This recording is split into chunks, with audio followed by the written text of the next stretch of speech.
Le bonus de l'épisode de 311, dernier épisode de la saison, vous le savez, mais comme je le disais à la fin de l'épisode 311, on s'en va pas, on fait semblant. On va rester avec vous durant l'été, à raison d'un épisode toutes les 2 semaines, mais on sera là avec toute l'équipe, évidemment. 15 minutes, un bonus, c'est ce qu'on vous propose, 15 minutes, montre en main, avec l'équipe de l'épisode précédent, forcément, les deux mêmes zigomards. D'un côté, nous avons David, de l'autre côté, nous avons Sébastien. Vous allez bien tous les deux? Les grandes formes? Ouais, flop. Ça va. Flop, on n'a toujours pas eu la réponse, mais c'est pas grave. Je vous renvoie à l'épisode 311 pour avoir plus de précisions. Si vous ne l'avez pas encore écouté, évidemment, n'hésitez pas. Vous n'êtes pas obligé d'avoir vu l'épisode 311 pour comprendre ce dont on va parler ici, mais c'est bien quand même. Cette fois-ci, exceptionnellement, c'est quand même bien d'avoir les deux points de vue. On commence avec, je pense que c'est David, qui nous ramène cette information très intéressante concernant Google, qui a fait planter tous nos téléphones. Enfin, en tout cas, tous ceux qui ont un téléphone Android et toutes les applications qui vont avec, et tous les business des gens qui ont des applications Android. Non, c'est flop. C'est flop. C'est flop, c'est gère ça. Voilà. C'est moi. Ah, c'est toi qui gères ça. Ah, okay, c'est moi, ouais, c'est moi. Ah, ben vas-y. Tire-toi une balle dans le pied. Oui, et donc, ça a gueulé cette semaine, la semaine passée, ou ça dépend quand vous l'écoutez, parce qu'effectivement, toutes les quelques secondes, 30 secondes, t'avais un petit message qui arrivait en plein milieu de ton écran qui disait « Google, il s'est planté ». Google, il s'est planté. Bon, à un certain moment, mon téléphone, il m'a proposé, dit, t'es sûr que tu veux pas qu'on le dégage, Google? Je dis, non, écoute, c'est quand même utile, laisse-le, on va regarder, ce soir, ça ira mieux. Effectivement, le soir, ça allait mieux. Google a d'abord dit, non, en fait, ça a l'air d'aller, on comprend pas ce que vous voulez. Bon, à partir du moment où t'as des dizaines de milliers de personnes qui râlaient et qui envoyaient, parce que tu peux envoyer le commentaire, Google s'est quand même dit qu'il y a un problème. Et ce qui s'était planté, c'était vraiment le petit truc qui faisait le widget pour pouvoir faire une recherche sur Google et tout ce qui est connecté derrière. Donc pour Google, c'est un petit peu gênant. C'est son application quand même de base et qu'ils aient réussi à planter un truc. Donc ils n'aient pas eu le quality testing parce que l'application, t'avais rien à faire, elle plantait de base. Il y a personne qui contrôle les applications chez Google, c'est quand même énorme. Non, apparemment non, personne. Et voilà. Team, on les a eus. Mais... c'est ça, tu les as eus. Effectivement. Je sais pas comment les mecs ont réussi à publier ça, parce qu'à leur niveau, c'est quand même assez étonnant. Alors, qui se présentent avec Maps ou un autre truc. Mais... Là, c'est une chose relativement visible, mais c'est apparemment assez régulièrement. Moi, je l'ai moi-même constaté régulièrement. Ils font des mises à jour. Sans nécessairement tout contrôler, et ils sont obligés de faire des rollbacks hyper rapidement. Ils ont eu ça sur Android TV à un moment donné, ils ont eu ça sur d'autres applications, où c'est des fois des petits modules très très spécifiques qui sont utilisés dans certaines applications et dans certains cas de figure, mais qui sont quand même à un moment donné dommageables pour quelqu'un. Excusez du peu, si ça existe, c'est que ça doit fonctionner, voilà, et que ça doit filer droit. Oui, et on n'en fait pas toujours tout état. Ici, c'est parce que c'était un truc un peu grand public que ça se voyait fort, mais c'est pas neuf, ça arrive régulièrement avec Google. Non, ça arrive, mais ce qui est étonnant, c'est que justement, ils ont les capacités de déployer de manière délayée, c'est-à-dire que nous, on a réutilisé ça au boulot. Ce qu'ils font, c'est que ils vont pas déployer la mise à jour chez tout le monde en même temps. Donc, ils ont le moyen de dire, on va déployer à quelques machines aujourd'hui, et puis un peu plus demain, et puis etc. Et donc ça te permet de t'assurer que le truc est stable et que t'as pas pété en un coup tout chez tout le monde. Et donc c'est possible. Normalement ils utilisent ce type de déploiement, donc je suis assez étonné que ça a été aussi grand public, ou alors ça n'a pas autant gueulé parce que justement on en était encore qu'au début du déploiement. Je sais pas. Finalement, il n'y a pas beaucoup de drame, hein. C'était juste un plantage, c'était drôle, voilà. Oui, mais quand ça touche des applications tierces et des choses comme ça peut vraiment énerver du monde. Hein. Quand c'est de l'authentification et des choses ainsi, c'est plutôt gênant, quoi. Ça la fout mal, quand même. Faut être clair. Et j'ai même un mot d'excuse. Hein. C'est voilà, on a réparé, c'est bon, allez, continuons. Passons à autre chose. Tu vois, c'est un peu ça qui est dommageable. On va pas en faire 15 minutes non plus, hein, parce que sinon on ne laissera pas la parole à David qui veut nous parler d'un autre truc. Fidelity FX Super Résolution, de quoi s'agit-il? De quoi c'est-elle?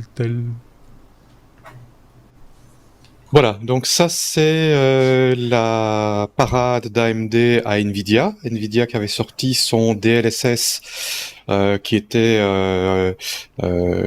une méthode avec intelligence artificielle pour pouvoir rendre une image dans une résolution plus faible et là suréchantillonner en 4K. Ce qui a l'avantage de prendre beaucoup moins de calculs, parce que c'est quand même assez lourd de calculer des images en 4K, voire en 8K dans le futur. Et AMD n'avait pas vraiment de parade. Et maintenant, ils ont sorti leur Fidelity FX Super Résolution, qui fonctionne apparemment pas mal du tout. Ça n'utilise pas comme Nvidia de l'intelligence artificielle, mais ça utilise un super sampling amélioré. Ce n'est peut-être pas aussi efficace que Nvidia, mais question performance, ça le fait.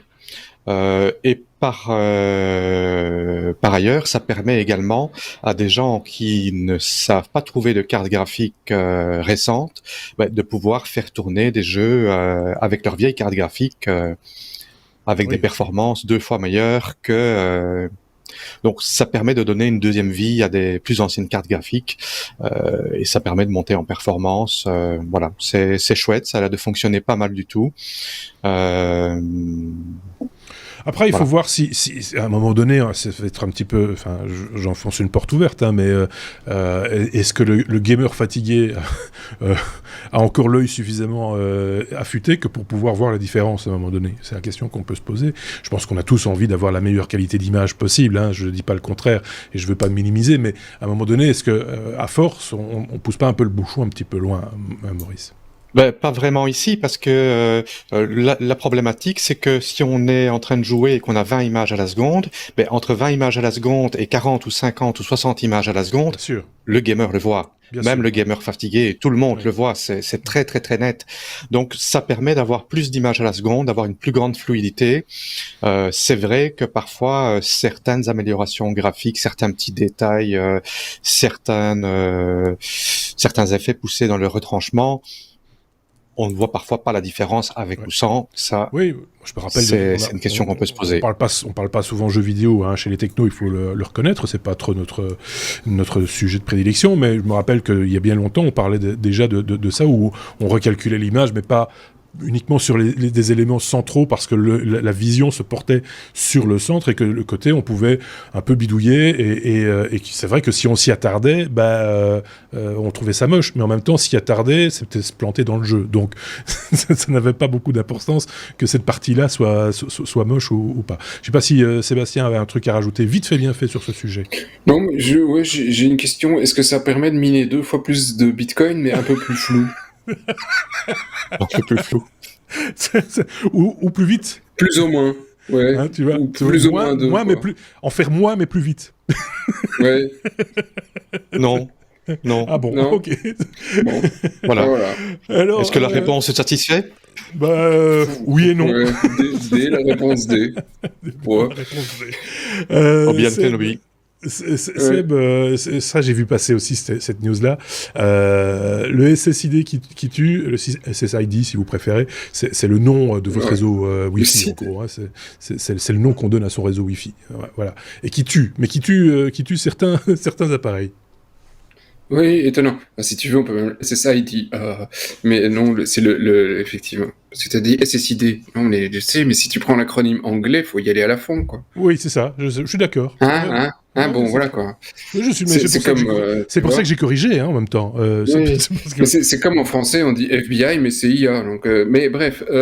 C'est comme les mauvais animateurs radio qui présentaient Lionel Richie ou bien Lionel Richie, tu vois? C'est un peu la même chose. Oui, on continue. Allons-y. Ça me reste. Et donc, c'est un truc ici que tous les gens peuvent faire, ceux qui n'aiment pas les iPhones, en l'occurrence, c'est-à-dire créer un Wi-Fi qui s'appelle %P, %S, %S, %S, %S, %N. Et en fait, c'est ce que tu vas utiliser quand tu fais un printf. Tu vas pouvoir aller dire quel type de variable tu as. Le %S, c'est un string. Le %P, je ne sais plus. A priori, ça doit être un pointeur, mais David pourra certainement me dire ce que le %P, %N font. Voilà. Et donc, à partir du moment où tu mets ça dans le nom de ton SSID, simplement ton iPhone perd le Wi-Fi. Mais c'est pas qu'il le perd juste un coup, il le perd définitivement. Il n'y a plus de Wi-Fi. Le truc, il est planté irrémédiablement. J'adore ce genre de bug, moi. Je trouve ça magnifique. En un coup, tu as une brique qui n'a plus de Wi-Fi. Donc, alors, c'est à moi que tu dis ça. Et même en relançant, en l'éteignant, c'est fini. Il y a une petite parade quand même. Hein. Il paraît que c'est assez simple. Moi, j'ai pas été voir ce que c'était la parade, par contre. Oui, alors tu dois aller. Je suis persuadé que je vais dans le métro. Je suis certain qu'il y a plein de gens qui n'ont pas mis à jour leur iPhone. C'est certain. C'est certain. Donc tu mets un petit réseau Wi-Fi comme ça qui est très bien. Ils doivent faire un join. Donc je pense que si tu le mets non sécurisé, tu auras plus de chances. Ah, ils doivent faire le join quand même. Ouais, ils doivent faire le join. Et donc tu dois aller dans les settings, général, reset network settings, et c'est fini. Ouais, le hardware n'est pas cassé, par contre le truc, le soft est planté. Il perd ses jeunes, c'est terminé. À mon avis, il garde le dernier SSID dans lequel tu as été, et après, le truc. C'est quand même assez drôle d'arriver avec des chaînes de caractères comme ça, parce que je rappelle qu'on avait quand même, je sais plus qui nous avait ramené cette news, mais c'était magnifique, parce qu'on avait remarqué qu'on pouvait mettre des emojis dans les SSID. Et donc c'était très drôle d'arriver à avoir des trucs avec des... Enfin voilà. On peut terminer peut-être, il nous reste 3 minutes. Ouais, à mon avis, c'est un bug. Hein. Quelqu'un qui a dû vouloir mettre quelque chose dans son SSID de manière automatisée, il s'est planté dans son printf, et c'est arrivé, il a voulu faire un join et c'était mort. Microsoft qui dépasse les 2 trillions de dollars de capitalisation. David, toi tu viens toujours avec des chiffres à un moment donné qui veulent plus rien dire, quoi. Des hexaflops, 2 trillions de dollars, c'est 2 fois 1 trillion de dollars. Ce qui est intéressant,